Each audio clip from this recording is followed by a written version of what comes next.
whatever you say, whether you talk about the central government or even the local government, the kind of policies they announce, the kind of plans they and the programs they put forward, they talk about billions and trillions of dollars, they talk about doing things in a big way and as fast and rapidly scale it up. We saw that yesterday when the Prime Minister said that we want to be a $5 trillion economy in the next few years, and now Chief Minister, Maharashtra Chief Minister, Mr. Devendra Fadnavis is talking about taking Maharashtra to 1 trillion in the next few years at least. Not at 2029, but well before that. But if you could, start with some of the points that the Chief Minister has made on the very elaborate, very detailed, very meticulous presentation that has been done. And I could start with Mr. Amitabh Khan. So, ease of doing business is one thing where India did very, very well last year. We moved 30 points in the World Bank's scheme of things. Obviously, Maharashtra, Bombay especially, is going to play a very big role, and that's a key part of what the Chief Minister was saying, that ease of doing business has to improve and has to really go forward. So, what do you think are Maharashtra's chances of actually doing better than last year, and where do you think the centre can support this? Well, let me first, at the outset, I've spent over 40 years in government. This is the first time I've seen that in the next 2 years, India must come in the top 50. And if India has to come in top 50, then Maharashtra will have to continue its onward march on many other things, enforcement of contracts, land registration and so on, which I'm quite sure it will do. But the challenge is that we must, and one of the key things which the Chief Minister has done is to have that, the new law for services, sure services. But the important thing is to cut human interaction away from citizens and have everything digitized and everything online. And this is really the key. If you are able to get everything digitally online and cut human intervention away, that means you converge and integrate departments and cut silos, you make all the difference. But the other point, which is very critical, I was analyzing the figures, and actually in the early 70s, the GDP and the wealth creation of Mumbai as a city was more than that of Singapore. So in over 3 decades, Maharashtra lost leadership simply because public investment had dried up. And by 2018 end, you'll have Delhi linked up to JNPT port through the dedicated freight corridor. Today it takes 13-14 days for goods to reach here. But by 2018 end, goods will reach here in 14 hours. So the paradigm shift will be from 14 days to 14 hours. I mean, that's a huge jump. Number two, I just walked into the store next door and I saw the Shendra Bitkin Aurangabad city. It's the smartest city being made anywhere in the world. Let me tell you this. 100 square kilometers of smart city development. And this is the finest, the most well-planned, the most integrated, the most holistic, with all underlayers of infrastructure which has been developed. And yesterday Hosur took the first allotment of that plot, and I think about 15 new enterprises taken. So this is unique, the greatest, smartest city being created anywhere in the world. And I'm saying this because to my mind, the key creator of wealth will be urbanization. Urbanization really drives growth, and therefore if the coastal roads come in, if Mumbai Harbour comes in, the new airport comes in, if metro comes in, suburban trains come in, the Mumbai to Nagpur expressway comes in. And we've already rated Maharashtra as the #1 in terms of agriculture-friendly policy. Then Maharashtra is on a roll, and I think if India has to be the economic powerhouse of growth, then Maharashtra has to be its nerve center. Maharashtra has to be the nerve center, but also Maharashtra has to be the engine of growth. India really needs to grow. Thank you, Mr. Khan. But if you could just press you on one more additional point, the feedback that one gets from a lot of industry, as far as the ease of doing business is concerned, and industry captains here can bear with me on this. It is the intentions are very good, and at the top level, right from Delhi or in the state capitals, everything is moving quickly, cleanly. There isn't a problem. But there are issues, right, when you go down to the district and the municipal level, at the real, the grassroots. What measures are you and the state government taking? So, it's not about just being ranked very high on the World Bank ease of doing business. It's important that states compete with each other. And one of the things we started was that we started the ranking among states. And states competed. The first year we did this, Gujarat came number 1, but the very next year, Telangana and Andhra beat Gujarat. But the Leap on You model which the CM talked about is actually a more advanced version of that. And there, Maharashtra has come number 1. But PM has gone even a step further and talked about ease of living. And that means water connection. The quality of life of individuals must be made extremely easy. And that, to my mind, is fundamental. High livability in a society like Mumbai, and Maharashtra is full of urban areas. You know, Kolhapur, Sholapur, Nagpur, Pune, Ahmedabad, all these cities, the quality of life and the livability of these cities must be made into the world's best. And that is what the CM is striving for. That's what the CM is striving for. A very good point. Thank you, Mr. Kant. Ease of living is what we talked about. And I will go right across to Mr. Sanjay Reddy of GVK, who is here, who already has a functioning airport here in the city, already touted to be one of the best and most beautiful. And he's building another one in Navi Mumbai, which the PM inaugurated yesterday. Mr. Reddy, ease of living.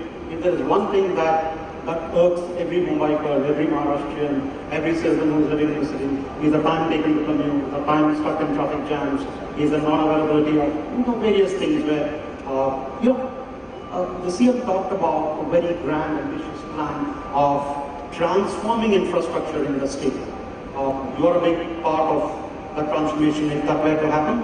How do you see what the CM is going to do? What do you think are the ways in which private sector and you guys can contribute to that? Thank you. First, I'd like to echo Mr. Kant about the first time I've ever seen a presentation from the CM like this. But I think there's also a subtle difference which we may not have realized, especially in infrastructure. I really say that whatever the CM has said as far as infrastructure projects are not dreams, they're not pipe dreams. They are actually projects which are on the ground, financed, under implementation, which is very rare again. Because mostly what I see in presentations, people talk about the future with nothing on the ground. So at least whatever the projects that CM has listed in this presentation, at least, I can say that they're all real projects. And as a matter of fact, I think unfortunately,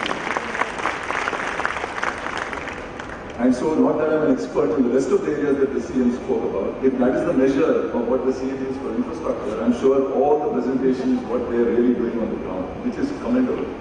The only thing I wanted to point out was, unfortunately, India's history and legacy cannot be changed in a matter of few years. So whatever is being done now, it's only a catch-up, and a catch-up of 10, 20, 30 years of laggard development. So at least I think it's a very smart catch-up, it's a good catch-up. But the only thing I would request the government to do while all these projects are grounded now, also set the ideas in motion for the next 10 to 20 years. So that at least, if there's a Mumbai-Nagpur connectivity, where are the next major 5 roads going to? Where are the next major metro connectivity or ports? So at least it gives a roadmap for the next 10, 20 years. So that people not only look at what's happening now, but also they get a flavor of what is coming in the future. So I think that's my only thing that I would like to comment as far as the CM's presentation is concerned. Future planning, that's something that all urban planners and all planners need to really focus on, because the more it's like running on a treadmill. I mean, the more you run, you just end up staying in the same place if you really don't do anything. Mr. Vikas Sabra, if I could come to you, millions of people, thousands of people buy your homes across the city and probably across the state. What are the changes that you have seen in infrastructure? Because until infrastructure creation happens, people are not going to come and buy houses and live wherever you're building them. And how do you think the state or the cities where you're building houses have transformed in the last couple of years? And what do you make of PCM's dream of transforming Maharashtra? Firstly, let me congratulate our CM for giving such a thrust to the entire development. If you merely travel on the road, you will see metro being built, the Trans-Harbour link that our CM has promised is starting soon. Various developments across various sectors are happening. So I don't really think that Maharashtra will be lagging in infrastructure development per se. Even the new airport, I mean, this was supposed to be done 20 years ago. it's being done today, including the metro. Metro, I would say, should have been happening probably 30 years ago. It's happening today. It's a big thing for a city like Mumbai. Thank you, Mr. Oberoi. One of the things that we noticed in the presentation is the emphasis on getting Maharashtra into double-digit growth and thereby achieve the dream of having $1 trillion economy in the next few years. And how does one do that? Increasing the share of manufacturing, increasing the share of services. Interesting point which the CM mentioned, which for many old veteran Maharashtrian watchers will come a little bit of a surprise, is his emphasis on services. He's actually thinking, he's actually planning for a sharp growth in services and not so much for sharp growth in manufacturing. Let me just go to the manufacturers here on the guys, and I'll start with Mr. Poundwell. Sir, manufacturing, what do you think is really going to happen now? So let me first join the chorus of complimenting, I would say, the CEO of Maharashtra, who is known as the Chief Minister of Maharashtra, in laying out a vision and an action plan on how we are going to sort of leapfrog the growth rate that is currently business as usual. And I must say that it's a very impressive, well thought out plan. And it's very difficult for anybody to add anything to it as something that needs to be done. Just a minute on infrastructure. For those of you who have not had a chance to go to infrastructure pavilion, I went there and it was an eye-opening. Even for a person who lived in the state and cares a lot for the state, I was not aware that so much is being done, as was pointed out by Sanjay. And you must make a visit to that pavilion, which is absolutely impressive. Now, I was also told, Sriram, that in this panel, we are free to disagree with the Chief Minister. And it's very dangerous to disagree with the Chief Minister in a public forum. But knowing that the Chief Minister is open to differing views, let me say that there is only one thing that I disagree with in the whole presentation, which is manufacturing will grow less than service. I see no reason why manufacturing should grow less than service. Maharashtra is already ahead of all the other states in share of manufacturing in state GDP and also in the growth rate of manufacturing. And I think we need to continue on that pace and outperform in manufacturing compared to any other state in the country, and also outperform in manufacturing growth compared to even service. Because manufacturing, I believe, has a much higher backward and forward linkages. And I'll just take a minute to say what I think needs to be done so that we even exceed the 12.5% that the Chief Minister had talked about. The strength of Maharashtra is the skill that we have here. And that needs to continue to focus. But the important thing, as the Honorable Chief Minister said, is that the skill required for future will be different than skill required for today. And it's very important to re-skill for the future to generate the manufacturing jobs. The strength of Maharashtra is the governance practice that the state has, and the strength also is in the way IPS and VAT refund is given, because industry does care for that. That's local working capital. The state is very, very good in that.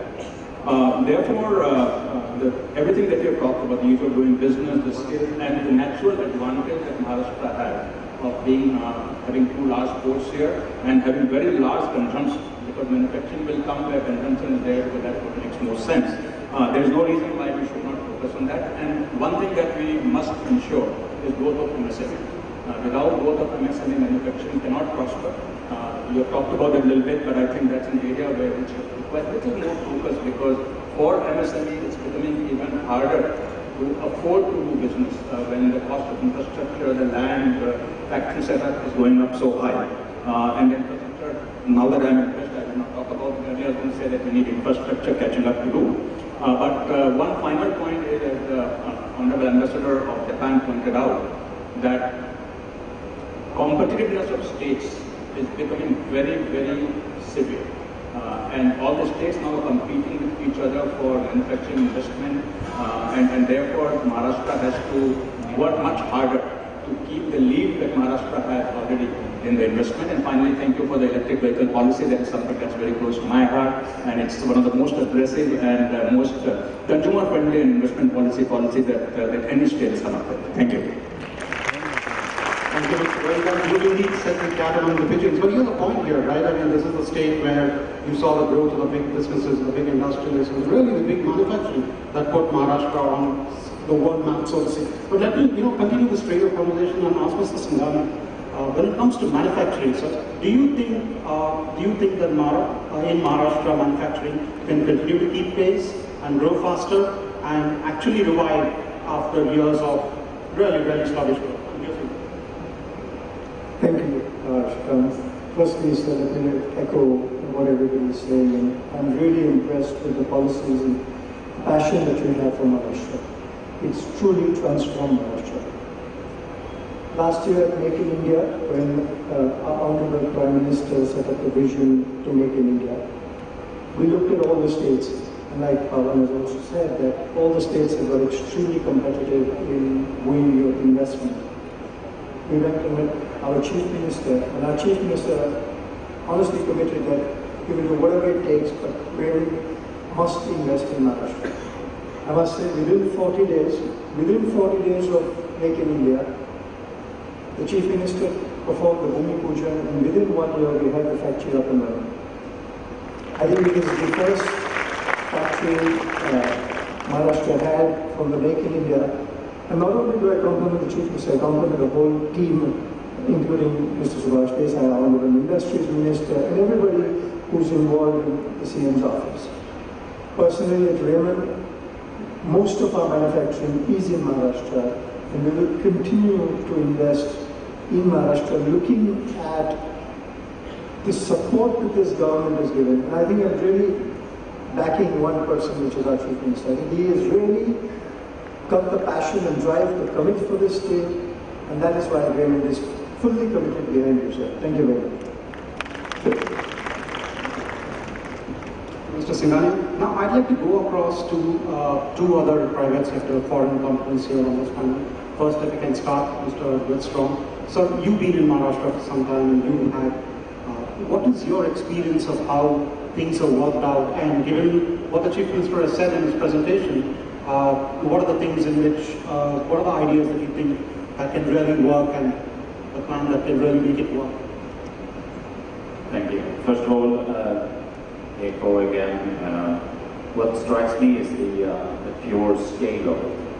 Looking at a trillion, I mean, that's especially for someone like me coming from a small country, 10 million people, being part of this and see the work behind and the precision in the planning, and I'm really impressed by it. Limit myself to, let's say, my branch, which is aerospace and defense, and where do we stand there? We can see a lot of growth, we can see a lot of changes, but I must say the pace of the liberalization and changes in the procedures, etc., is not really running as fast in our branch as in many of the others where I can see. And I will be very happy, and I will definitely stand there in Maharashtra if the Chief Minister would sort of spearhead the liberalization also and the changes within the defense industry. Because we are here and we are ready to invest, and we would like to invest. And I'm specifically encouraged by the focus that you had on services. Not saying that manufacturing wouldn't be that, but I think services, and because my heart beats for R&D. We already have R&D centers in India, but I would like to put a number of more zeros in the end of the people we employ in this country when it comes to advanced R&D development, which is unfortunately under services, which has another topic that you mentioned, the offset. This India, the land of services, actually have a 20% cap when it comes to services and offset. So again, I will stand here and knock on your door if you can help me to get the procedures more business friendly. Thank you so much. Procedures more business friendly. I think good ease of doing business, going all the businessmen here on the panel and elsewhere. Let me go across to Mr. Valan. Sir, your experience, your suggestions. First of all, welcome in this meeting, this panel. You know, I came in India in 2015, you know, and that's when the growth started in India. And I want to change, the way that we are talking about our factory. Actually, in 2015, our factory, they were not ready for this growth. And we have been working in the last 3 years to make our factory more efficient. And this has been the state that we have done in the last 3 years. And in 3 years, we have doubled the production of our factory. And now we are in the process to bring new products and new lines and to invest. This is the right moment to invest. But if we could not do this process of changing the mindset of our people, the process of changing the mindset of our suppliers about the quality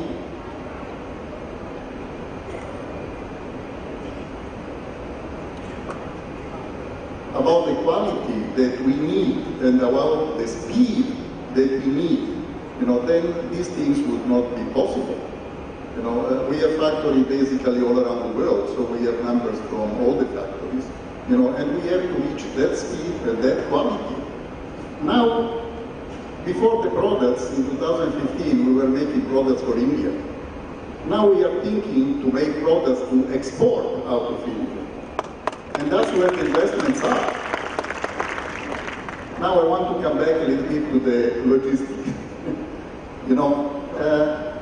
Cities are growing, and the growth brings the factory out of the city. And I'm talking basically, we have had this discussion about Chakan. Chakan, our company is in Pune.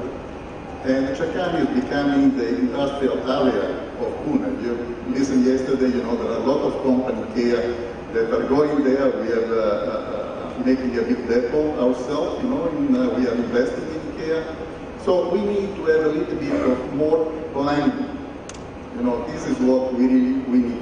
Planning in Chakan, planning in the industrial area, because that's where the factory are. We cannot move the factory from one place to the other one. We have to plan where the factory are. And this is my point there. Thank you. Thank you, Mr. Valan. Very valuable suggestion. Mr. Pardeshi, if you could come to you, sir, and if you could give us, some of the ambitious plans and schemes that the government has formulated. If you could give us an update on where we stand, especially the Nagpur-Mumbai Super Expressway, where which is very, very ambitious and will deliver a lot of growth when it really happens. If you could give us an update. As Mr. Reddy was saying that it's on the ground.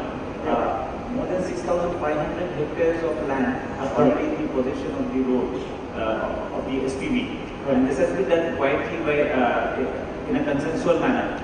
So that's the indicator how fast the road can come up. Similarly, we talk a lot about urban infrastructure, but what again silently has been done is the irrigation. We had, when this government came, there was about 70,000 crores of incomplete irrigation projects. And these are locked up for the last 10 to 20 years. So as you saw from the slide that Chief Minister presented, 8,000 hectares of land has been acquired, and these irrigation projects are near completion in the next 2 years. So again, all the gestation period and locked up capital will be realized by increased farmers out. One map, or rather I would say one country that has really put its money where its mouth is the country of Japan. And we really don't need to say much about Japanese investment in India. In the last few years, we've seen not only major announcements, but also major Japanese companies coming into India. And Mumbai especially has been a very big beneficiary. The bullet train is just one example. I would like to ask Mr. Hiramitsu about the Japan's ambitions for India, not only for investment, but also for growth. And how much are you willing to partner with the Maharashtra government to take forward some of these very ambitious projects that have been outlined? Thank you very much. I think I have already told what I can do for Maharashtra government, but can I pick up some of the points? Sure, please. Some yes. of the speakers made. Of course. One is the importance of SMEs, Mr. Goenka said. That is really key for development, especially manufacturing sector. And we are very happy to see many states providing township project industry zone in which many companies can enjoy infrastructure and some incentives.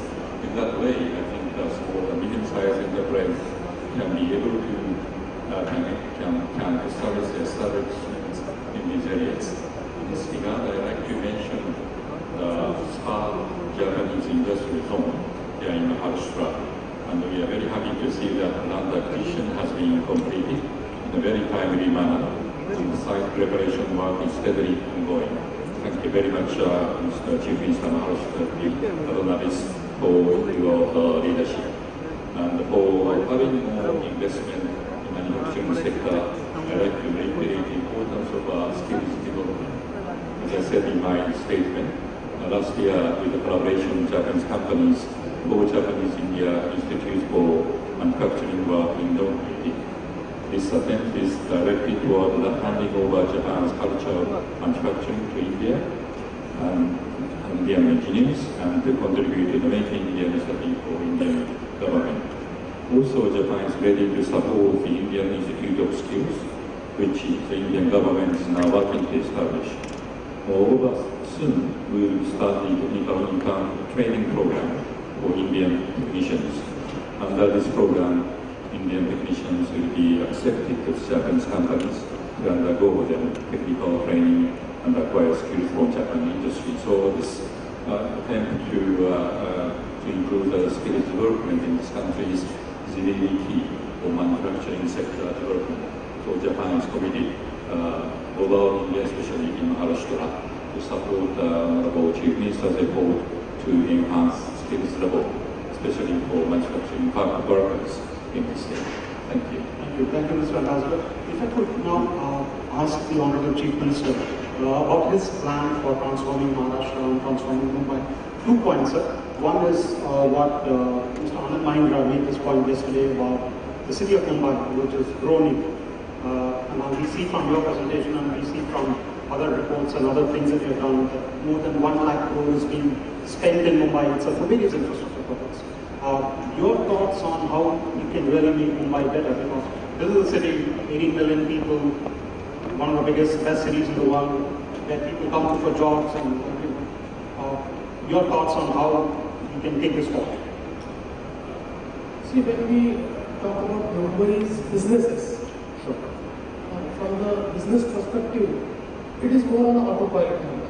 Right. So it has a magnet to attract businesses. So I'm not much worried about how to attract business to Mumbai. I'm more worried about housing and mobility.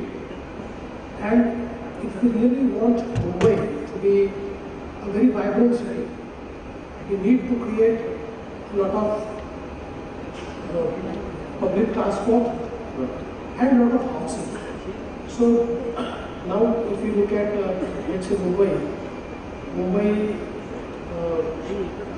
the island city, the suburban Mumbai, and now Mumbai metropolitan region. So there is a huge scope of housing in the Mumbai metropolitan region. Mumbai city can be redeveloped and we can create around 500,000 houses in Mumbai city as well. So all this counts, we have created policies. So if I look at the agreements which we signed in this Make in India, we have signed for around 200,000 houses to be built in Mumbai metropolitan region. So that will solve the housing problem to a large extent. At the same time, you need to do connectivity to people. And for this mobility, in fact, if you look at all modes of transport, whether it is metro network, we are creating 250 kilometers of metro network. And I would like to thank the government of Japan for supporting us in creating the underground metro, which will be like an anchor, which will be a line which would support the entire city of Mumbai, from Kulaba to Seeds. So not just the underground metro, but the elevated metro is being created so that it reaches every corner of Mumbai and metropolitan region. On the other hand, now we are investing on the suburban railway as well. So not just MUTP3, but elevated rail project. Because in Mumbai, the biggest problem is right of way. But with this elevated railway corridor, we can actually start construction tomorrow because the right of way is with the railways. Unfortunately, the central government has announced 40,000 crore plan in the budget. So from Chhatrapati Shivaji Terminus to Panvel, from Bandra to Virar, the elevated corridor will create enhanced capacity. And we have already created one mono, we are creating another mono. Again, on the eastern coast, by April, we will start RoRo. So that will give us, more flexibility to transport people. So it's not just people, but through RoRo, you can have actually buses being transported to the other part of Mumbai or other part of the coast or to the hinterland. So that will decongest. And the big picture is that the metro, the mono, the suburban railway, the elevated railway, or the public transport, and the best, which is run by the corporation, is to be integrated. So we've already given this task to Ford, which is creating a platform. On that platform, this entire transportation system will be integrated on single ticket. So we'll be able to give end-to-end solution to everybody. And with this immense capacity, there is a section of society who wants a public transport but just cannot hop on the suburban railway because of sheer rush into rush hours. So I think we are providing solution to every section of the society to augment the public transport. So housing and public transport, this new Mumbai airport which we are creating, this will not only add to the GDP of Mumbai, but at the same time, see, every airport creates an urban agglomeration around the airport. And if you don't plan it, then an unplanned urban agglomeration is created. In this case, we planned ahead of time. And with this airport, we are planning airport influence area, which is Naina, New Mumbai International Airport influence area, which is a 600 square kilometer township, which is bigger than Mumbai. And we are planning nodes on that. So first IDP we have already done, second IDP we are doing. And with the Trans-Harbour Link again, which is financed by the Japanese government, and I am very thankful to them. This Mumbai will be integrated with the New Mumbai airport and this 600 square kilometer city, which will actually make one of the biggest urban agglomeration. So it is not a futuristic planning, it is actually happening. All this work has been started. Most of the construction work has started. Few tenders are at the stage of award. The Trans-Harbour Link and the underground metro work has already started. So I think in next 5 years, not more than 5 years, in just 5 years, you will see entirely transformed Mumbai with absolutely world-class infrastructure and a very vibrant urban agglomeration. Right. Thank you, Mr. Chief Minister. We run completely out of time. I just have time to ask the Chief Minister one last question. This ambitious plan that you presented, and given the fact that Maharashtra is also trying to raise money and there is a bit of a resource crunch, would that be in any way affected? Would this plan be in any way affected by the finances of the state? Do you think you have the money to take this forward? See, Maharashtra has its own strength. So I always say many times that we have institutions created by government which are richer than government. So like our MADC or MMRD, our CIDCO are the institutions. Now we are actually leveraging these institutions. Their balance sheet is being used to raise money. So this money which we are raising is out of the fiscal space of the state government, and we are trying to finance it. So in fact in 2001, when I saw the balance sheet of MMRD and then and it was an organization with income of 500 crores and expenditure of 150 crores. We said, it's not a bank. Where are we depositing money? This balance sheet, with this balance sheet, we can actually create infrastructure of 15,000 crores. So that's what I started. MMRDA alone will be doing infrastructure projects of 1 lakh crore. This Nagpur-Mumbai Communication Super Expressway, we transferred our valuable land parcels to the MSRDC, which is our road company, and that has built the network of that company, and its balance sheet has been created in such a way that on its own now it can finance this 7 billion road. So I think we are actually trying to work on various options. And for a state like Maharashtra, I would like to say that finances is not a problem. You have to have a very clean and doable project. Now nobody is ready to invest on a project which is announced where there is no land acquisition, where there is no clearances, and then for years together you do that. Nobody will finance. But you go to the market, you tell them, look, this is a project, all clearances are here, we have the land in our hand, and I think people jump on the project. Let me tell you, for Nagpur-Mumbai Communication Super Expressway, till now the Indian banks are ready, and at least 4 foreign lenders have already signed MOUs with us to lend to that project. So you have to have a very clean project. That's the key. Very clean and doable project. On that note, let me thank the Honorable Chief Minister and all the panelists here. Maharashtra has, Amitabh Kant is not here, but he said that now states are competing with each other, and 1 year Gujarat is higher, and the next year Telangana comes up. Now Maharashtra set the gauntlet by saying that, thrown down the gauntlet and said that we want to be a $1 trillion economy.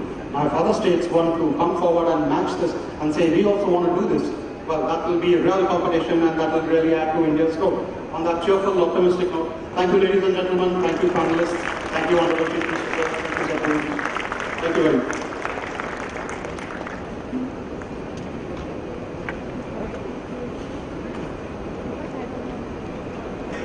Logistics, defense, cloud computing, startup, and some more. So many industry-friendly policies announced is sort of a record. This was possible only because of the vision of our Honorable Chief Minister, Shri Devendra Fadnavis, and well supported by Mr. Subhash Desai, the Honorable Industries Minister of Maharashtra. These policies are efforts of hard work put in by officers of the Industries Department, because of which this huge task was made possible in such a short notice. This would certainly help to achieve the goal of $1 trillion economy, which Honorable Chief Minister has just presented in front of you. Ladies and gentlemen, may I please request the Honorable Chief Minister of Maharashtra to unveil these policies.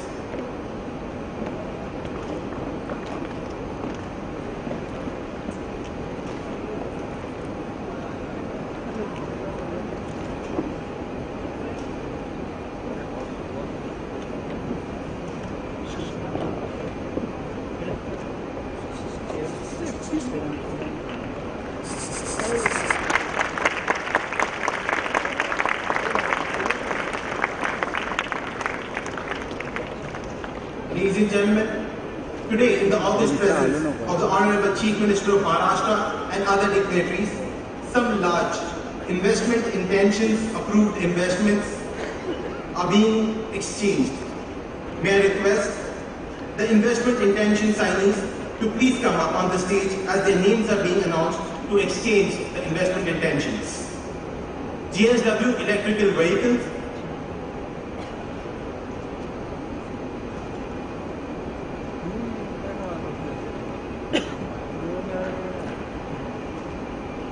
GSW Cement Limited,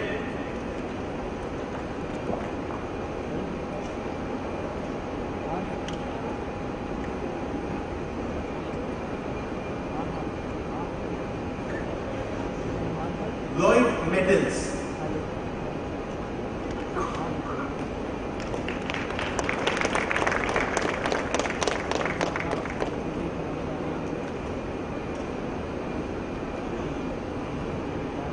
Mahindra and Mahindra electric vehicle.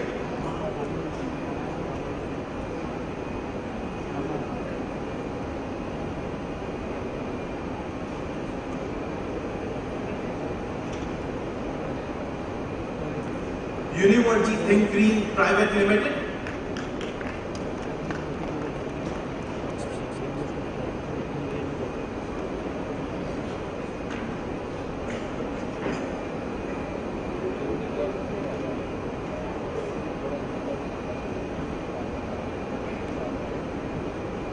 SoftBank Energy Private Limited.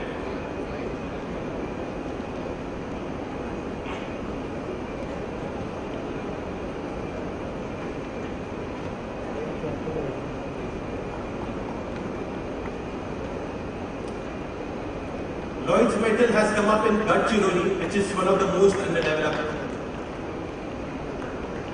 Conceptual Arbits Advisory Services LLP.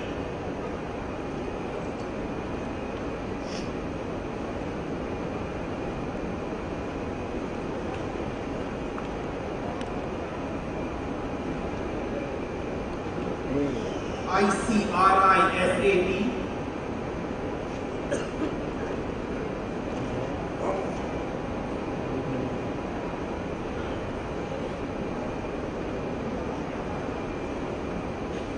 World Bank, IBRD.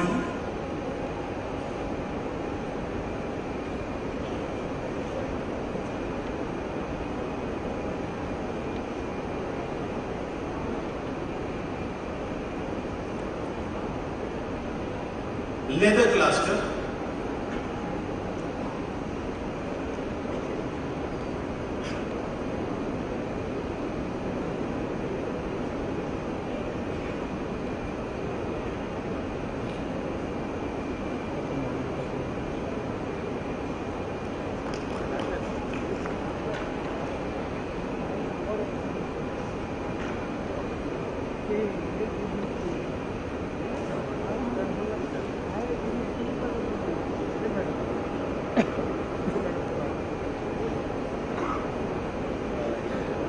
Gold jewelry cluster.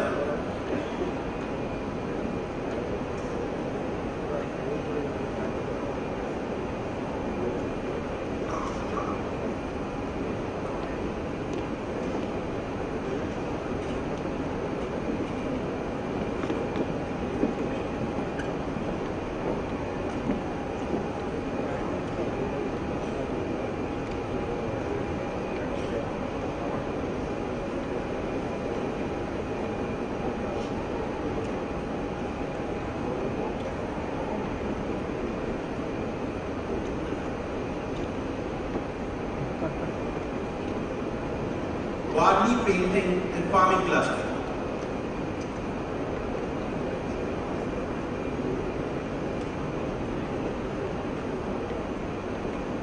World Bank IBRD.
Balasa Agro for 5,000 primary agricultural society for 5,000 crores.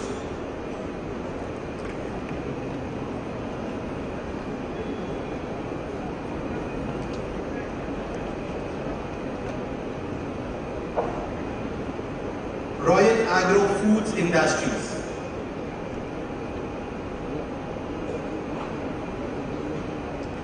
Ladies and gentlemen, the Tribal Development Department, Government of Maharashtra, has taken the initiative to showcase huge opportunities of doing business in tribal areas.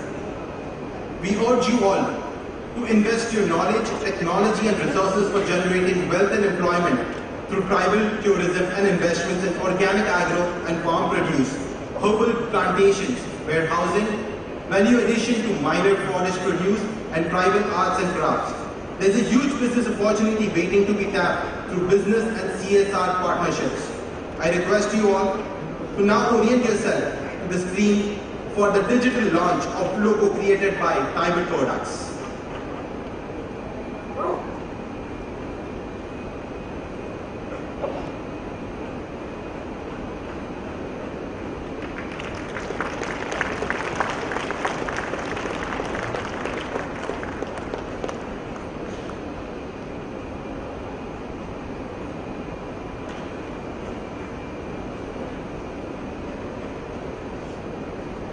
I request the Principal Secretary of Tribal Development Department, Ms. Manisha Verma, to give small Wali painting created by our tribal artists to Honorable Chief Minister and Sadhguruji as a token of appreciation.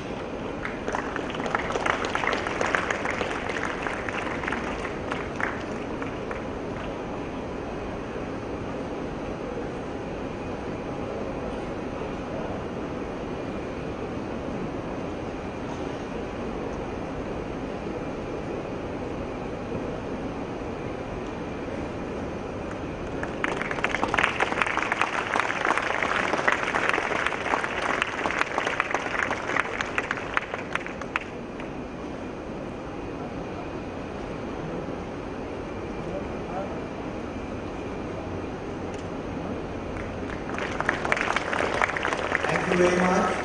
We are moving on to the second panel. May I invite all the panelists on the stage, please. Mr. Ajay Mehta, Municipal Commissioner, MCGM. Is Mr. Ajay Mehta here? Yes, sir.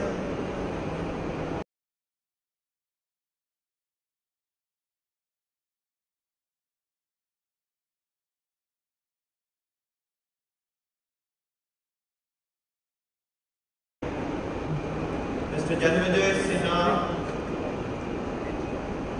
Austin Consulting Group, Arun Kumar, CEO KPMG.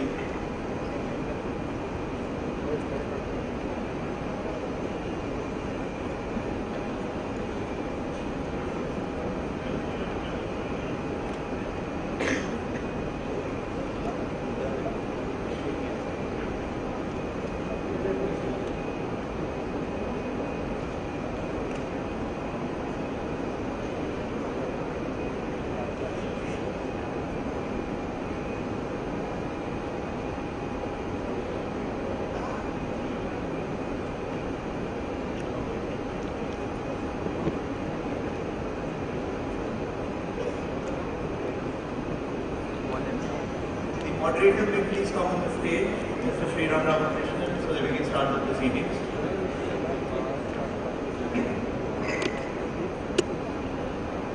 Continuing with the discussion, we now have thought leaders on the stage, headed by Sadhguruji. We have Mr. Ajay Mehta, who is the Municipal Commissioner. He represents the governance part. We have economists. We have people from finance background. May I request the moderator to please start. Good evening all of you and welcome once again to the second panel where we continue this discussion about Maharashtra journey to a $1 trillion economy. We saw the Chief Minister presentation and we discussed it extensively. Now if you could take some parts from there and ask this new panel, especially issues related to financial services, issues related to agriculture, rural distress, and the farm revival. Let me start with Mr. Deepak Parekh. If I could, ask you, sir, one of the points that the Chief Minister presented must have been music to your ears when he said that the share of services in the state economy will go up to about 67-68%. Financial services is one of the driving forces in Maharashtra and also in the nation's economy. What more changes and what more developments are you seeing in financial services now going forward? See, if you see the financial services, I can say that Maharashtra, Mumbai particularly, is the capital of BFSI. Major banks, major institutions are all housed here. Regulatory agencies are housed here. The largest mutual funds are all housed here. So Mumbai really is the financial capital of the country. And please look at the under-penetration of financial services in India. Today, in every sector, whether you take consumer loans, whether you take mortgage loans, whether you take auto loans, insurance penetration, it's all in single digit to GDP. Single digits. Across even developing economies, the numbers are 20 to 30%, even in countries like Thailand and others. We have a long way to penetrate the market. And with rising incomes, more disposable incomes, and more better living standards, aspirational values are huge. So I am convinced that there will be a huge growth in financial services as we go on. And the only stumbling block really is the real estate prices here. And because of that, I think we have to move more towards New Mumbai. And I see New Mumbai is the growth area now with the new airport and the development of mobility and roads and all. So I'm very encouraged by that. If I can add also, my pet subject is housing. And there is shortage of housing in Maharashtra. And I see a great future in affordable housing. Affordable housing in Maharashtra will be the highest. I see every large builder, every medium-sized builder wanting to shift their focus to affordable housing. We only need faster approvals from the government. If we get faster approvals, BMC has reorganized itself, and in front of Mr. Mehta, I can say that he's committed that he will give his approval within a certain period of time. My only suggestion, sir, since you don't get an opportunity to have the BMC and the Chief Minister together, environmental approval has taken a background. Today there are 4 to 6 months in arrears in getting environmental approval. Because the system has changed. Earlier it was for small projects, BMC, for medium-sized projects, the state government, large projects, and now the centre has said all should be done by the state. So centre has no role, BMC has no role, so it's in between, it's lagging in between. So if you can concentrate on that, because construction is the largest job creation in India. If you concentrate on that, I think you will job creation also will happen. Thank you. Thank you, Mr. Parekh. Currently, if I could come to you, infrastructure is one of the big focus areas for this government and also for the central government, and we're seeing a lot of action and activity in Bombay and in other parts of Maharashtra. What are the specific hurdles or opportunities that you see where the government can do something and smoothen those out, and where you think the opportunities are there, especially in roads, maybe, for instance? I'll cover infrastructure in general. I have been studying the infrastructure sector for 3 decades now, and a participant in the water myself. I watched with keen interest the CM's presentation of the infrastructure vision for the state, and I have to join speakers before me who have said, and I must add my voice to it, it's one of the most well-articulated visions in infrastructure that I have seen. I have 3 suggestions for the CM and the government and your team to consider, sir. 3 specific suggestions. You spoke in detail about the travels and the opportunities and the vision for transport in the greater Mumbai area. If you see the new urban policy unleashed by the centre by Mr. Puri, who is now the minister, I think it is time for you to consider a unified metropolitan transport authority. I think this institutional intervention is crying out for your attention. Without this combined umbrella, your best buses, metro, monorail, last mile, Mumbai suburban, bullet train, electric vehicles, car sharing, all of these will be in isolated silos. It is the need of the hour. Suggestion number 1, please immediately consider a unified metropolitan transport authority. Suggestion number 2, like the centre has done the NIIF, the National Investment and Infrastructure Corporation, for mobilizing funds for public investment. the thrust of your infrastructure presentation was to speeden it up, to give the momentum by public expenditure in infrastructure. I would urge you to consider a state mirrored image of a Maharashtra State Investment and Infrastructure Corporation whose fundamental business model should be asset recycling. You own, as the government, a large number of power plants, roads, industrial parks, townships, bus terminals, etc., etc., etc. Why do you want to keep owning them? You are not in the business of being landlords to brownfield operating utilities. There is embedded value. The large Canadian and the pension funds and the sovereign wealth funds are all hovering around to pick up brownfield operating assets. So your Maharashtra Infrastructure Fund should actually be asset recycling. You sell the properties that you own, get the money in, ring fence it and reinvest it in public expenditure. So suggestion number 2 is a Maharashtra State Investment and Infrastructure Fund with the core business model of asset recycling. My third and last suggestion, sir, is your own suggestion in your slide of your strategy number 5, which is demand-led growth corridors. For demand-led growth corridors, the bedrock is land, as you rightly said. Now, while you have different agencies focusing on different portions of land, CIDCO, MIDC, MSRDC, etc., I understand that a study done in Delhi by the Department of Land and the Ministry of Rural is that no state government has a full inventory of its land banks. So, would you consider a suggestion to set up a state land bank corporation whose first task will be to take 100% inventory of all the land that is owned by state government and statal entities. First inventorize that, value that, and then see whether you want to use it for development or you want to unlock value by asset recycling. So I am stopping here. 3 clear suggestions, sir. Unified Metropolitan Transport Authority, a Maharashtra State Investment and Infrastructure Fund with its core business model in asset recycling, and a state-level land bank corporation whose only job is to focus on land and integrate it with your growth-led corridors. Thank you. Thank you. Very valuable suggestions. Would you like to comment on some of this? No, I think that are very valuable suggestions. So we have already started with UMTA, and we are creating the Unified Urban Transport Agency, already done from Nagpur and now creating from Mumbai. The single ticketing is possible only if we create that, so that's a very valuable suggestion.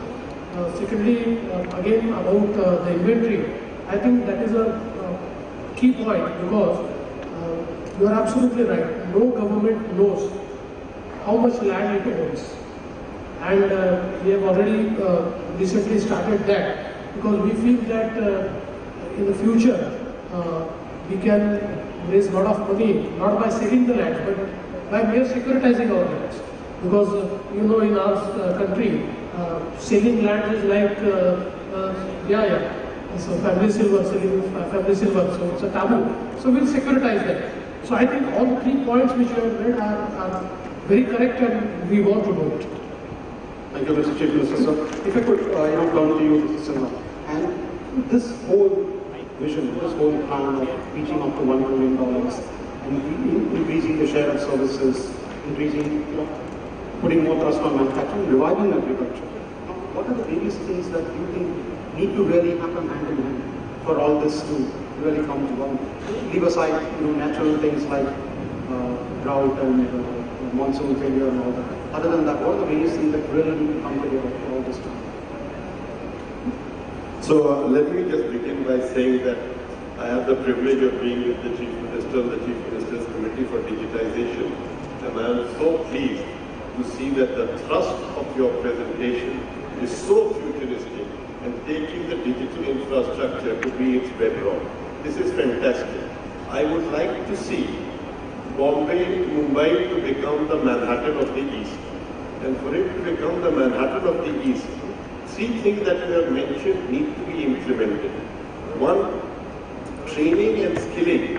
This dichotomy that Pawan was talking about when you were talking about services and manufacturing actually is going away. Because manufacturing will have a lot of service in it. And we need to be able to improve that skilling that is required for both manufacturing and for a vast range of services so that affordable housing can be constructed faster. So I would feel that all the ITIs that we have, if they can actually focus on service skilling, it will really help us. The second thing that you said, which is marvelous, is to really start putting startups at the core of this. You know, to create an accelerator and an incubator for startups is fantastic. It really will try and create the ecosystem in India in a second place where the startups on fintech can actually be here. You have the financial services institutions, you have the investors, and if the state could be part of that as an SPV to unlock that, that would be outstanding. And the final thing that I would say, which is really great around this, is that the people keep talking about MSME. I would like to just talk about any micro enterprises. There are 45 million micro enterprises who can get formalized because of GST. And we really need to identify the micro enterprises in Maharashtra and see how we can unlock finance to them. They will surprise us more than we can imagine. But right now they are totally isolated from the financial system. And if they can be included, we will get a very, very positive shock. Thank you, Mr. Sinha. One of the subjects that we haven't really touched upon, both in the last panel and probably in this panel, which Mr. made a significant reference to it in his presentation, is rural productivity, rural growth, and the revival of the rural economy. There's probably no better person to talk about it than Dr. Ajit Ranade. And I have to ask you, Dr. Ranade, the plan that is being presented by the Chief Minister, given Maharashtra's own problems that have happened over the last few years and probably even a few decades, what do you think is the plan for revival? Because that's really important if you need to touch $100. Thank you, Sriram. It used to be that Maharashtra's political economy used to be defined by words like cotton, sugarcane, maybe electricity and water. It's a great tribute that today the keywords that describe the political economy are digital economy, urbanization, and high-speed connectivity, both geographic, physical as well as digital. So that's exactly what today's session is about, and the ambition. I think this Maharashtra, the ambition of reaching $1 trillion economy. There are very few sub-national units in the world, maybe half a dozen, which are actually in the $1 trillion club. And Maharashtra's aspiration to be there is really a fantastic ambition that you laid out, Mr. Chief Minister. As he said in his presentation, even if Maharashtra doesn't do anything but just continues as business as usual, and business as usual today is quite a high benchmark already. Even if nothing is done, Maharashtra will become a $1 trillion economy, sub-national entity by the year 2029. So all they're trying to do, I mean it's not a small thing, but all they're trying to do is accelerate it by 4 years. And that's what makes it doable. It's not incredible, it is doable and yet it's ambitious. But I must emphasize what Sriram has said. Maharashtra is an economy of 110 million people, roughly the same size as Japan, and 1/5 the GDP of Japan. However, unlike Japan, we have a substantial rural population. We have a substantial population engaged in agriculture directly or indirectly. And we also, I must say, and remind this audience, among all states of India, the rural-urban disparity is unfortunately one of the highest. And therefore, no growth plan can ignore that reality. And when you talk about removing poverty, reducing inequality, that's not possible without economic growth. So the prerequisite for reducing inequality, rural-urban, is economic growth, and that's what we are trying to do, 15% ambition. So one of the key things to accelerate growth from going from 9 or 10% to 15% is to unlock the value. And what is the two key? So land, labor and capital are the determinants of growth. We are trying to unlock the value which is there in the underemployed sector of agriculture, which is basically that we discovered that almost 25 to 30% of people who work in agriculture are themselves landless, or they have very small parcels of land. So they are unfortunately stuck in either low wages or low productivity and low income contribution. And a lot of surveys show that they will gladly leave agriculture if only the options were there.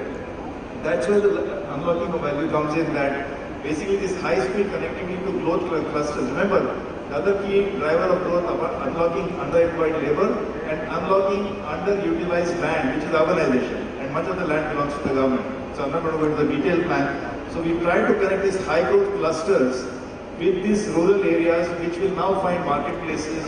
We will find, I think India as well as Maharashtra will be a pioneer in this, where agro-economy or agro-processing, value-added agriculture, which is from the farm to the fork, which is what will connect the rural folk to the urban growth cluster. And I think that's the key idea in this rural. I'll just stay with the rural economy part of it. Jal Shiva, which is the grand, water conservation program, which is expected to also make Maharashtra drought-free. And that's one of the big problems that the state has had for a long, long time. Now, how do you think that is helping?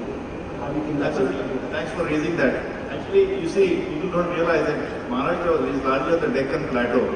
So even in the best of situations, maximum 20 to 25% of the land is irrigatable. So that's the potential. So we have to make do with water resources as if they are as precious as gold and life. So the Jal Shiva actually Yojana, I think 1,000 villages this year, but going up to 11,000 eventually. 11,000 already done. That along with simple ideas like deepening, widening and lengthening reservoirs, which have become silted or gone into disuse.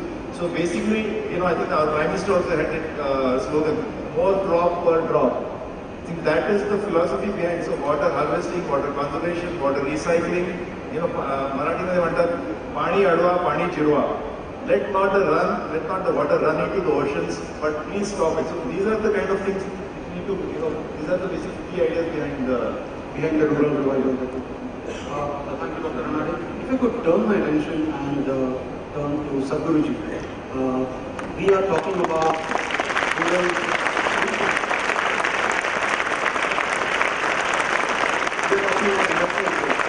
We are talking about making Maharashtra $1 trillion economy and the country into $5 trillion economy. Along the way, do you think we are also forgetting the duty to our environment, towards sustainable living? You recently had this massive program last year, the Rally for Rivers. And given the state of our rivers and some of the condition of the rivers are very pathetic, what do you think needs to be done? I mean, is there a policy that needs to happen along with development where you really focus on these issues that are equally important? In the last hour, the vision, the scale, and above all the speed that the Chief Minister is talking about is delightful, to say the least. In many ways, having known this country at what speed we have been moving, India on the move, 40 kilometers per hour, the old slogan. The speed we are talking about is, by Indian standards, almost fantastic. Really, it is. So, all this is great. Everybody knows that for development to happen, telecommunications, transportation and housing are vital. But this is one thing large parts of the world have not considered. You will see in any major city on this planet, at the peak hours if you travel, those who live there work here. Those who live here work there. I just don't understand why.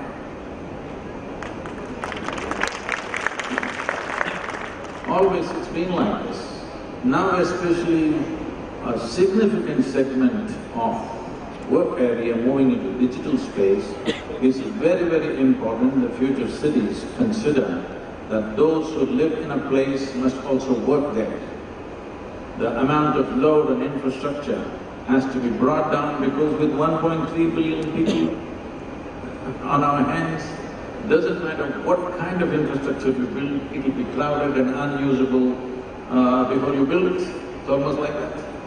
There's a huge population. The only way the roads are empty is that our economy is not doing well. If it's doing well, roads are finished in no time. So this is an important aspect. And that you mentioned environment, there is no way we can consider environment without considering agriculture. Because people think it is cities and industry which is really causing damage to environment. No, it's excessive farming, excessive ploughing of the land which is doing this.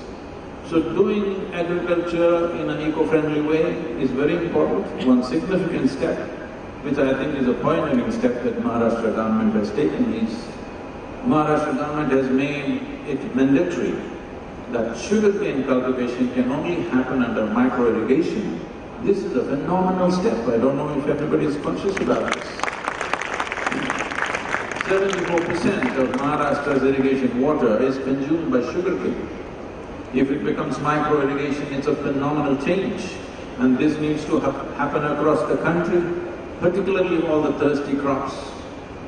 Must go under micro-irrigation, but the problem with micro-irrigation is most farmers do not know how to manage micro-irrigation beyond a year or two, and it gets all, destroyed.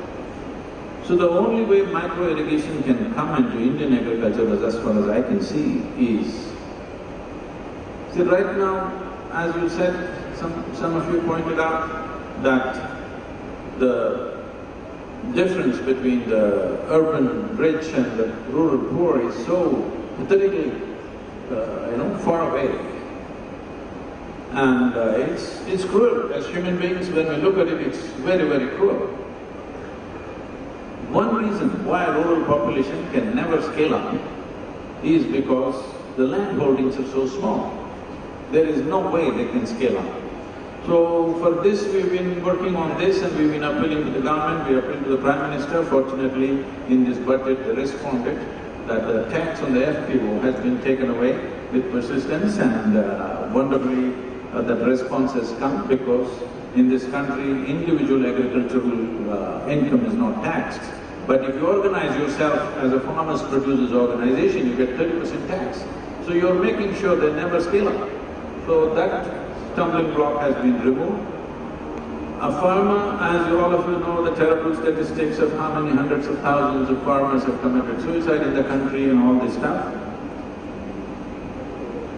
This is happening essentially because of the investment that goes into irrigation projects and inability to access market.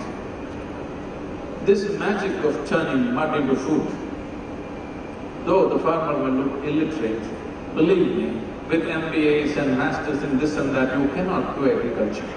It's not simple. I've lived on the farm my life now. But we have not acknowledged such a basic talent which we have acquired over a few thousand years of experience. We have the longest history of agriculture on the planet. But today you go and ask any farmer, how many of them want their children to go into farming? Believe me, we've done some kind of a survey, it's less than 15%.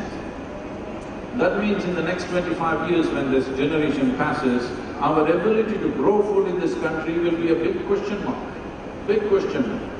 With such a large population, if you lose your capacity to grow food, that's going to be a serious issue. So the only way you can handle this is, you cannot aggregate land, but you can aggregate irrigation, you can aggregate marketing, you can aggregate value addition, you can aggregate cold storages. These corridors that you're building could be a phenomenal incentive for that. But the most important thing in the country is to take away the burden of irrigation investment out. I must tell you this if you give me a minute. I was just talking to a local farmer in Tamil Nadu. 27-year-old farmer, very enthusiastic, wants to do organic farming, this and that. He has 3.5 acres. I asked him, what is your water resource? He says he has sunk 9 borewells in 3.5 acres. It's over 1 crore rupees of loan. He has to either sell the land or run away from the village or hang from a tree. This is all the options he has. He's never going to earn this 1 crore.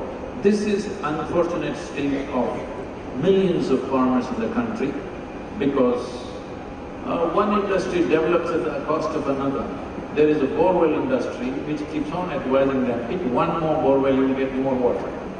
What he could take out of 1 borewell, now he is taking it out of 9. What I'm saying is, if you aggregate, irrigation only, not land. If you aggregate irrigation in terms of macro irrigation, if large companies enter into this as a service, the farmer need not invest. You could charge a rent per crop. And if marketing is also taken over by companies which are capable of doing this, far more focuses on just producing food. This objective right now, over 50% of Maharashtra's population is involved in agriculture. It is very easy within 3 years' time that you can multiply agricultural income in terms of economic value at least by 300%. Just by real estimates, it is possible to do that. But this needs a movement that you have to convince the people. If somebody has to invest, they are not going to invest in a private farmer's land because it's too unstable. It needs a company run by the farmers efficiently. If government can provide the necessary support for that, only then a company is going to invest in them, only then a company is going to invest in the factories which will take this produce.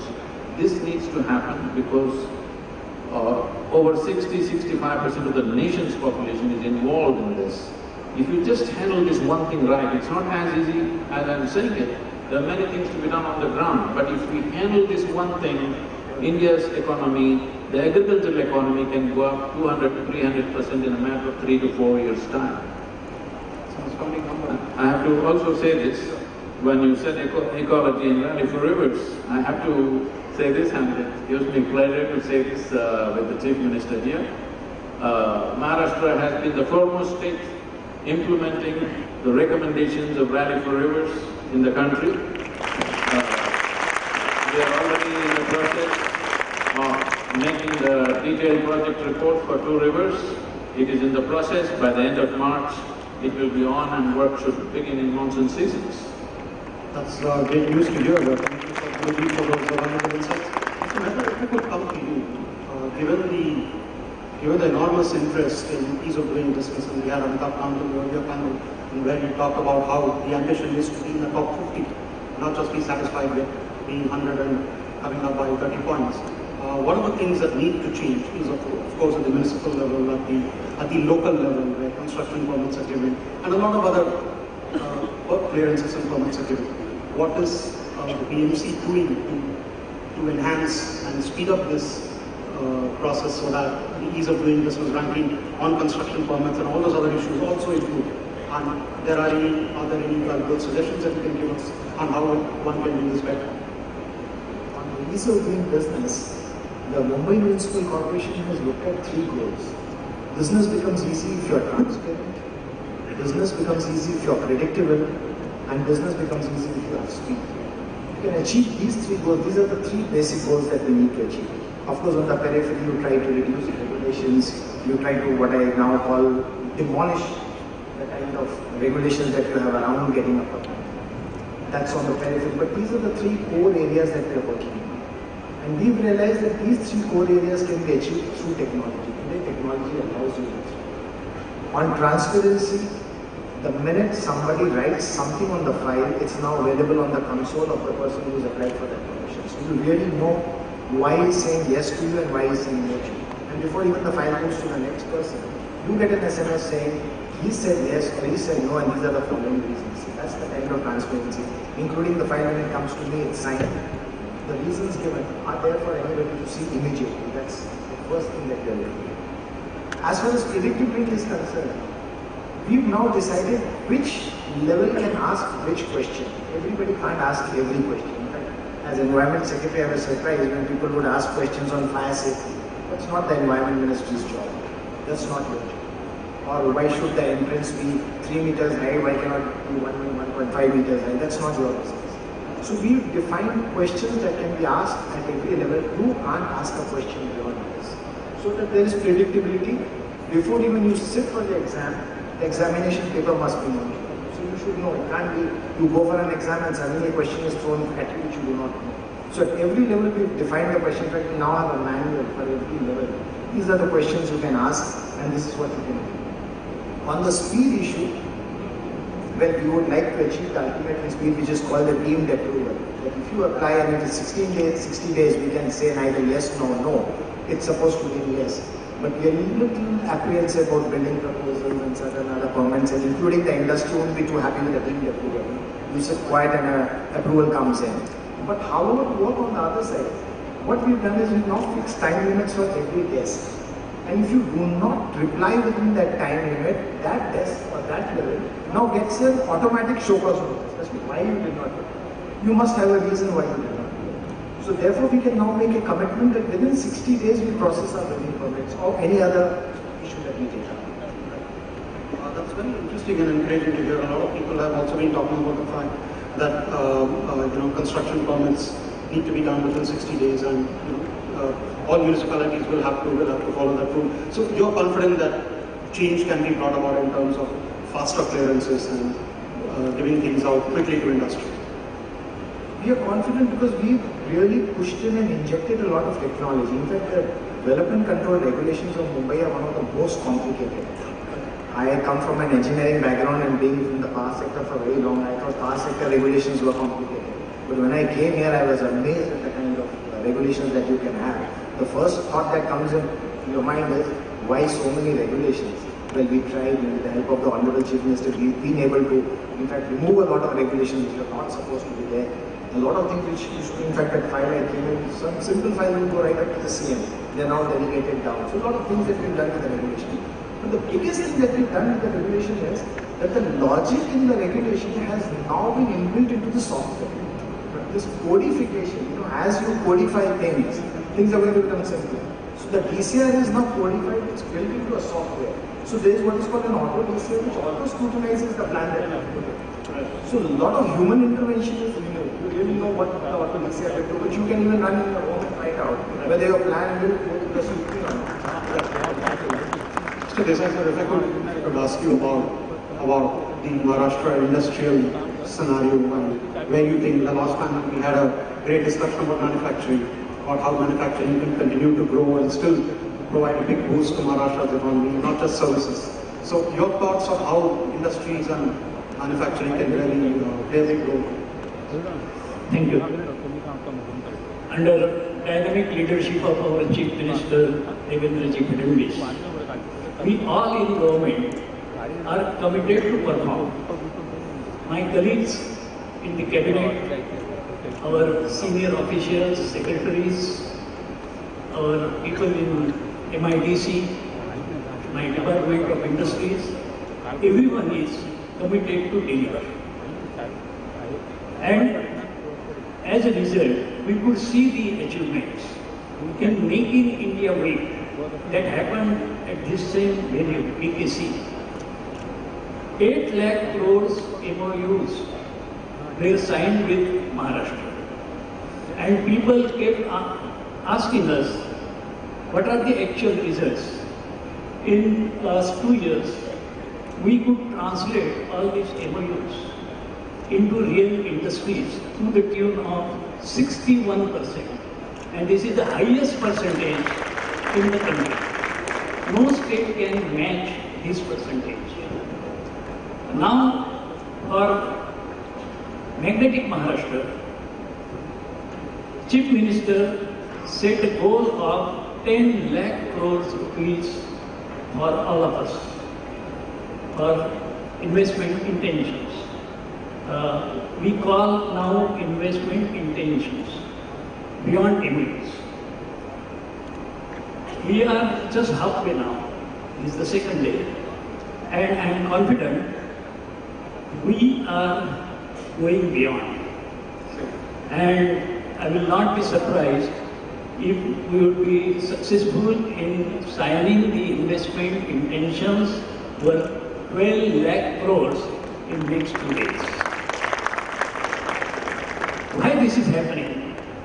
Why we call it Magnetic Maharashtra? This is really a powerful magnet.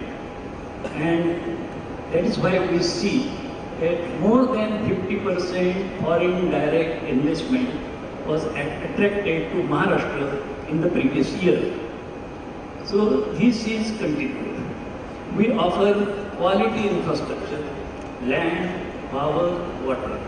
But most importantly, what Maharashtra has to offer is skilled manpower. We have more than 1,000 engineering colleges and more than 900 industrial training institutes. More than 2 lakh young students pass out every year with degrees in their hands. But we know that only degrees or diplomas, that is not enough. We have to skill them.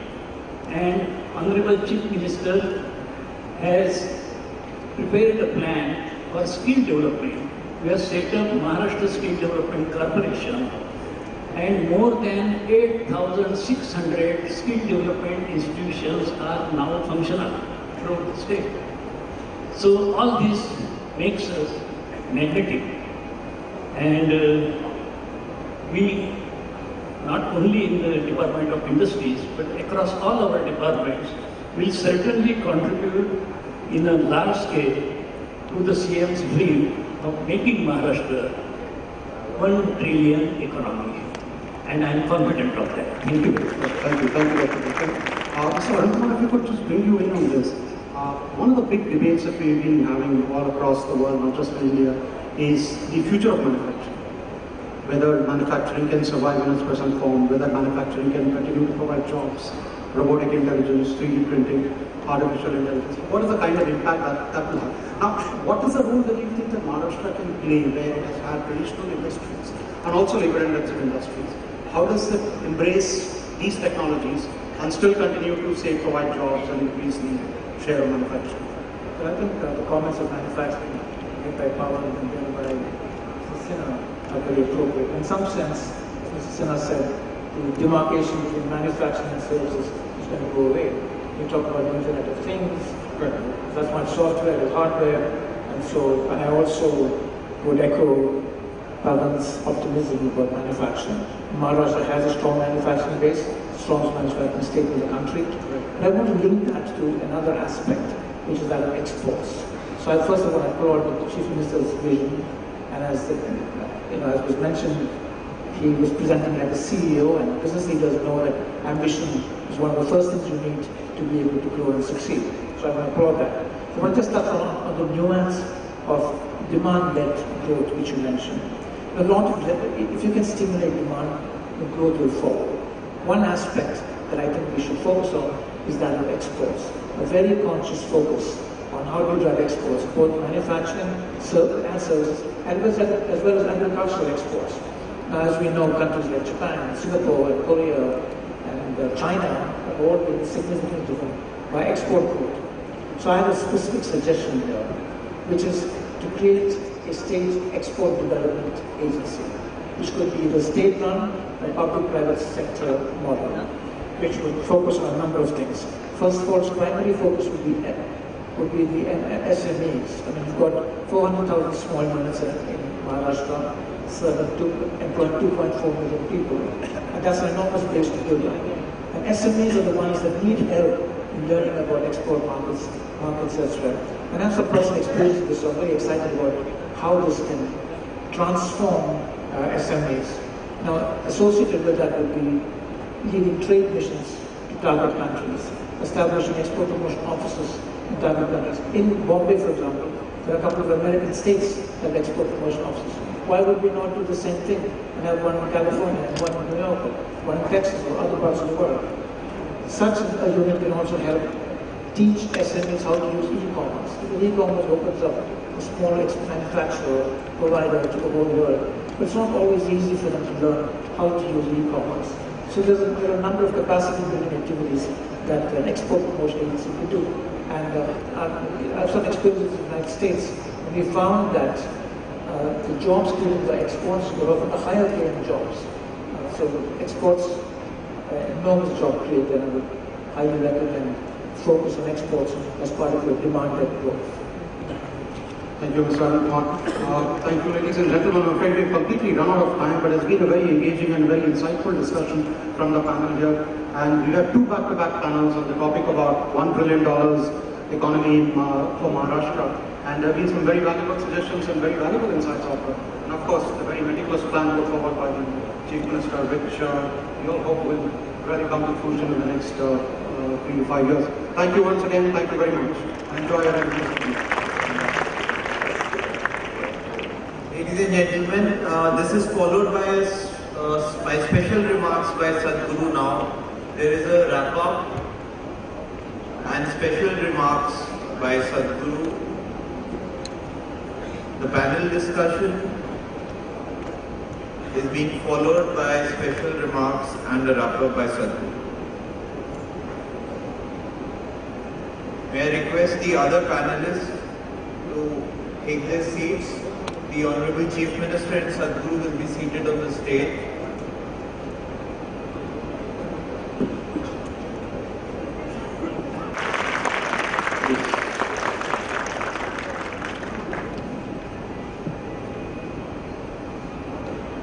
It's very important that every one of us understand our nation means people. In the last 70 years, well, from where we were to where we are today, we have made significant differences. Our India's life expectancy of an average Indian was 28 years, we moved to 64. That's a big thing.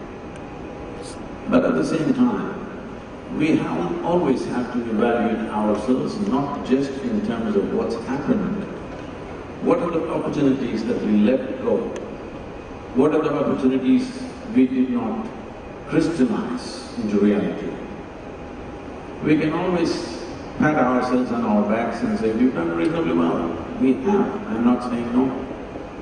But a huge part of the population still is malnourished, and a huge part of the population still neither has any decent housing or a decent life to live. So we also need to look at the pain and suffering that two generations of people have gone through in independent India. So right now, this vision of this magnetic Maharashtra, it's not about $1 trillion. It is about 11 crore people. What is it going to do to them? So, yes, economists and planners have to think in terms of money, but the impact is on the life of the people. That's where the significance is. So how to ensure that maximum benefit happens to maximum number of people is always the challenge. Of course, those who are well-placed, those who are more capable than the rest, will always grab better opportunities, that's always going to be there. We have chosen that mode of economy, we can't go back on that, that's perfectly fine. But at the same time, seeing how it spreads to maximum number of people is always a concern. And how our economic development does not work counter to our ecological survival is also a significant thing. In this one matter, we have to say Maharashtra is doing very well in terms of ecological balance compared to the economic development that's happening.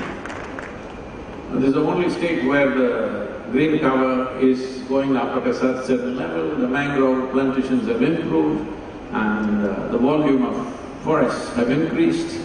If not forests, at least the tree cover has increased.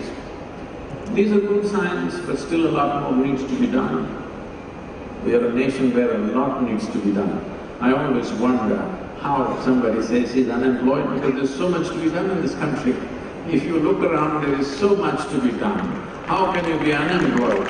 Obviously, you're walking with your eyes closed. So it's fantastic to see that the heads of the government, and particularly I must say this, not to take away the credit from the Chief Minister, I must say this, that working with the bureaucrats of Maharashtra has been a pleasure for us, which I cannot say for a whole lot of other states, because there is not much difference between bureaucracy and a block.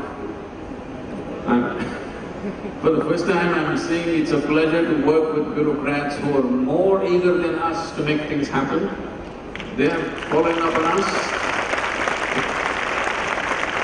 which is, I think, this is a phenomenal empowerment for the Chief Minister, because after all, he can only envision it is down the line the teams which have to do the work, and fortunately, The teams, I cannot say fortunately, because you have to build the teams. I believe the teams have been built and inspired to make this work.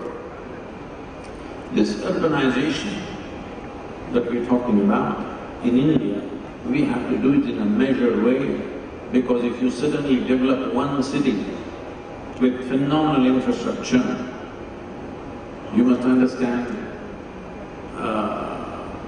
a huge population in the rest of the country may begin to move there, and there is no way you can stop them.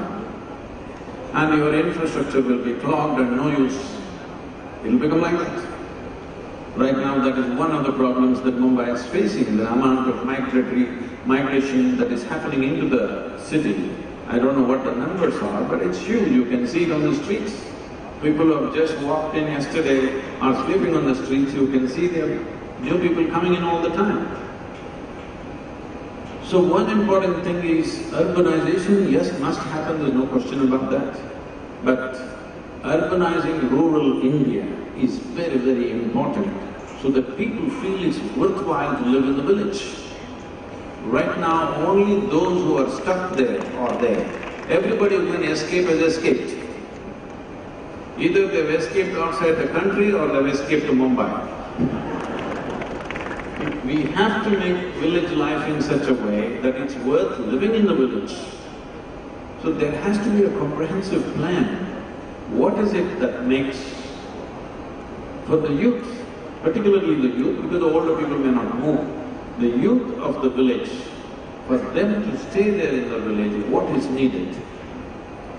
Well, employment, economic opportunities, most essential, there's no question, but I must, at least in Tamil Nadu, I'm seeing this. A whole lot of youth are going to the city just to see a cinema, because there's no cinema theatre in the village.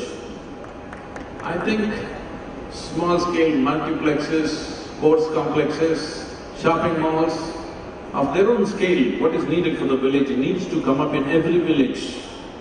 This infrastructure, if government licenses it with some kind of a incentive for private investors, I'm sure they will set it up in no time.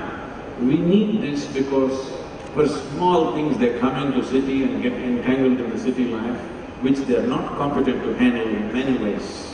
The amount of degradation that happens to a rural person who lands up in a city without any support is quite inhuman and terrible. So the development of the state, the urban development is inevitable, it has to happen, there's no question, I'm not talking against it. But on the parallel, the rural infrastructure, making it attractive for the villagers to live in the village is very important. Particularly, so much of our activity moving into digital space. One can live in a village and still work anywhere in the world. It is a possibility for the first time, which was not ever possible for any generation. For this generation, it's a possibility. We must explore that, and we should never compromise the ecological well-being of the state for the economic development, because otherwise our economic development will not be sustainable, it will be a short phase. The democratic governments in the country have been thinking largely, I cannot say that now, but in the past, they've been thinking like 5 years at a time. We had a 5-year plan at one time. We only thought 5 years at a time. Nothing significant, truly significant, can be done in 5 years' time. It needs a much larger vision. One aspect that one of the panelists, the previous panel, they also mentioned this. It's very important that a think tank of private sector, academics, youth leaders and the political leadership has to look at the 11 crore people, 110 million people in Maharashtra. What would they want in the next 20 to 25 years in their lives? We need to plan for that. What is it that they would want? Right now, we may think, oh, they want a phone, they want something else. In 25 years, they may be bored with it and they want something else. We need to look at that. It's very important. Otherwise, we will be developing infrastructure, everything in wrong directions and waste our money and time and life and destroy ecological wealth that we have, doing all the wrong things. It's very important to see at least 25 years ahead, what is it that our population will demand and want. It's not very difficult to do this, but it would need a certain amount of comprehensive approach to everything that we are doing. It's fantastic, 1 trillion is a big number, but as everybody is saying, all the figures are suggesting, anyway we would have gotten there. We are only trying to hasten this. Hastening is very important because in human life, time is life. If you're going to give me a road after 10 years, maybe I don't want to drive after 10 years. I want the road tomorrow morning. It's very important that time is taken care of. We've been a little bit of a timeless country the last few decades. You know, we have this tradition of being timeless. So, being this, I like this idea, what could anyway happen in 29, we want to do it in 2025. This is very important. But I would again like to stress on this, if we focus on organizing and integrating irrigation and market and value addition for agriculture, this could happen sooner than that, because 50% of the population is involved in that activity. And above all, you also touch 1 trillion maybe sooner. More than that, it will be well spread out. It will be $1 trillion spread out well among 110 million people, which is equally important. The number 1 trillion is important, but how well spread out is equally important. I encourage the Chief Minister to focus on that a little bit, and in whichever way we can contribute, we can look at that. The ecological factor, as I said, Maharashtra has been the forerunner in responding to the Rally for Rivers concepts and recommendations. The central government is very active on this. One aspect, I do not know, I think the state can do this by itself, even before the parliament ever passes this law. See, right now 43,000 crores worth of timber is being imported into this country. Timber products, timber-related products in the world are about $250 billion. But if I grow a tree on my land, if it grows up and tomorrow if I want to cut it, I have 1,000 problems because I don't own the tree. I'll have to get permissions from various departments, and there are activists who have no other activity in their life who come and protest in front of my land. Yes, unfortunately, this is the reality. And there is a law, which is a law passed by the British government for an occupied nation, that a farmer, any land that you own, whether you're a farmer or otherwise, I think, you own only first 3 feet of your land. Below that, you don't own it. Do you know this? If you go below 3 feet, you don't actually own your land. I'm saying, at least for the farmland, please do this. Whatever I grow, whether I grow timber, I grow sandalwood, I grow bamboo, or I strike gold in my land, or I strike oil in my land, it must belong to me. Why does it not belong to me, except for civilizational aspects? Suppose I struck Mohenjo-daro in my land, then the government can enter. But if I strike oil in my land, why does it not belong to me?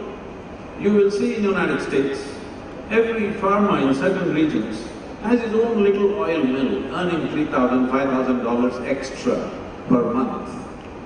Small mills they've set up. Why is it if I strike gold, oil, diamond, or I grow sandalwood or whatever wood, does not belong to me? Because if you do not do this, nobody is going to plant a tree. I plant a tree, but if I have to plant a tree, I have to compromise my agriculture in some way because it takes that much area and there is shade and so many things. But if I cannot use it economically, why will I plant a tree? This has to change. These are all things created by occupiers. We are still continuing these things. This is one thing we want to push, not only in Maharashtra, in the country. What grows on my land belongs to me.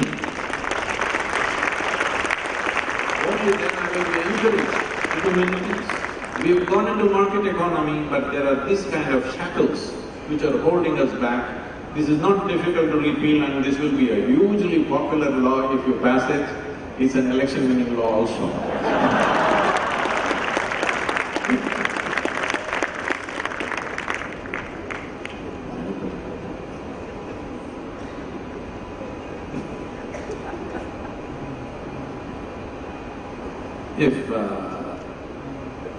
If the rest of the country has to catch up with Maharashtra, there are a lot of things to be done. So I would also request the Chief Minister, particularly what they were saying about urban development, industry and housing clearances, how it's being done. If you make these templates, and please share it with the other states, particularly down south where I come from, it would be very useful, because ease of doing business is something that I don't even want to mention. Everything is made extra difficult. I believe we are working on developing our endurance. So, if whatever succeeds in Maharashtra, please make templates of it and please share it with the central government and every other state government, because what works for one state must be shared for every other state, because this nation has to develop. If you run away with your $1 trillion plus, then you will have a huge inflow of people into your state.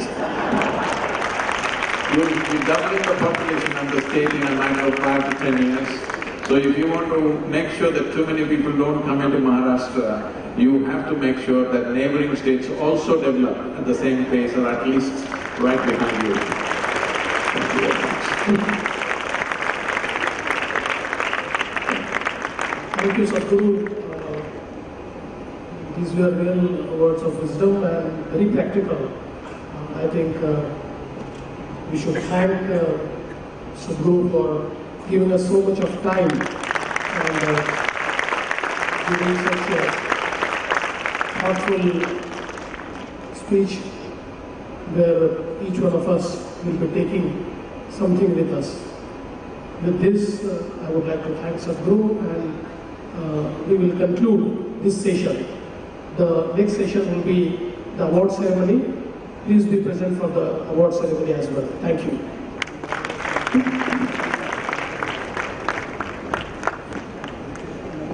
We'll start with the startup awards. We'll start with the startup awards in 10 minutes time. Thank you.